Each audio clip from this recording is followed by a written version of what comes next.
ইয়াসিন থেকে তেলাওয়াত শুরু করবে। ইয়াসিন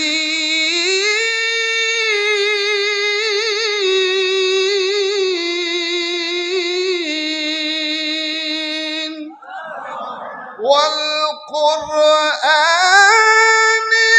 হাকীম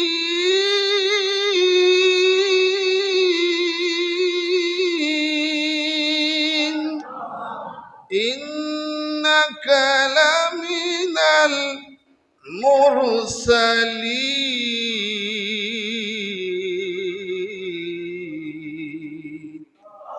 মুহাম্মদ নবী যখন সূরা ইয়াসিন থেকে তেলাওয়াত শুরু করবে, মানুষগুলো পাগলের মতো ছুটাছুটি করতে থাকবে, মানুষগুলোর হুঁশ থাকবে না, জ্ঞান হারিয়ে ফেলবে। হাজার হাজার লক্ষ লক্ষ বছর ধরে কোরআনুল কারীমের তেলাওয়াত শুনতে থাকবে, মানুষের বিন্দু পরিমাণও ওই শরীরের ভিতরে, দেহের ভিতরে ক্লান্তি আসবে না। রব্বুল আলামিনের কাছে উম্মতগুলো বলতে থাকে, বান্দাগুলো বলতে থাকবে, ওগো আল্লাহ, আজকের এই কঠিন দিনে তুমি কোরআন তেলাওয়াত বন্ধ করিও না। কোরআন তেলাওয়াত বন্ধ করলে আমাদের হুঁশ জ্ঞান হারিয়ে ফেলবো আমরা। রব্বুল আলামিন তখন বান্দাদেরকে ডেকে ডেকে বলবে, ওগো আমার বান্দারা, যাদেরকে আমি পৃথিবীতে তৈরি করেছি, ওই মানুষদের কণ্ঠের ভিতরে, শরীরের ভিতরে আমি সুর দিয়েছি। সারা জীবন তো তোমরা মানুষের কোরআন তেলাওয়াত শুনেছো, মানুষের বয়ান শুনেছো, মানুষের ওয়াজ নসিহত শুনেছো। আজকে যদি ওই কারি সুদাইস কোরআন তেলাওয়াত করে, মানুষ শুধু শুনতেই থাকে, মানুষ শুধু শুনতেই থাকে, শুধু শুনতেই মজা লাগে। আমাদের এই পৃথিবীতে, আমাদের এই বাংলাদেশে কত কোরআনের হাফিজ আছে, যখন কোরআন তেলাওয়াত শুরু করে তখন শুনতে শুধু মজাই লাগে, মজাই লাগে, মনে হয় সারা জীবন শুধু শুনতেই থাকে। কথা ঠিক কিনা? কোরআন আল্লাহ এমন একটা গ্রন্থ বানিয়েছে, এমন একটা বস্তু বানিয়েছে, পৃথিবীর যে কোনো বই মানুষ তেলাওয়াত করুক, যে কোনো বই পড়ুক, সেটা পড়তে পড়তে ক্লান্তি এসেছে, দুর্বল এসেছে।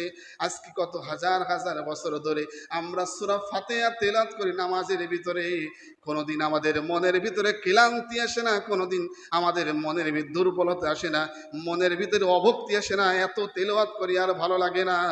যতই আমরা সূরা ফাতিহা তেলাওয়াত করি, ততই আমাদের মনের ভিতরে আল্লাহ স্বাদ মজা ঢুকিয়ে দেয়। কথা ঠিক কিনা? রব্বুল আমিন তখন বান্দাদেরকে ডেকে ডেকে বলবে, ওগো আমার বান্দারা, সারা জীবন শুধু মানুষের মুখে কোরআন তেলাওয়াত শুনেছো, আজকে আমি রব্বুল আমিন তোমাদেরকে কোরআনুল কারীম তেলাওয়াত করে শুনাইবো। রব্বুল আলামিন তখন সূরা রহমান থেকে তেলাওয়াত শুরু করবে। আমরা দুনিয়াতে সূরা রহমান পড়ি, আর রহমান কাল কিয়ামতের ময়দানে ওই জান্নাতি মানুষের মাঝে, জান্নাতি প্যান্ডেলের মাঝে রব্বুল আলামিন কোরআন সূরা রহমান থেকে তেলাওয়াত করবে, আনার রহমান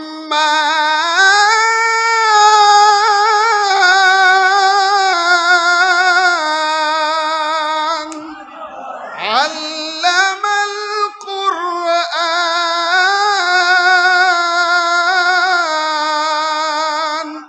রব্বুল আলামিন সেদিন বলবে, দুনিয়ার মানুষেরা, জান্নাতি মানুষেরা, তোমরা দুনিয়াতে শুধু শুনেছে আর রহমান, আজকে তোমরা শুনবে আনার রহমান, আমি সেই রহমান, যেই রহমানের কথাগুলো মানুষ তোমাদেরকে শোনাইতো, যেই রহমানের কথাগুলো তোমাদেরকে মানুষ বলতো, যেই রহমতের আলোচনাগুলো আলেম উলামা হাফেজরা মুফতিরা তোমাদের সামনে বলতো, আমি সেই রহমান, আমি সেই রহমান। রব্বুল আলামিন কোরআন তেলাওয়াত কেমন হবে, এটা আমি ছোটখাটো মানুষ বোঝানো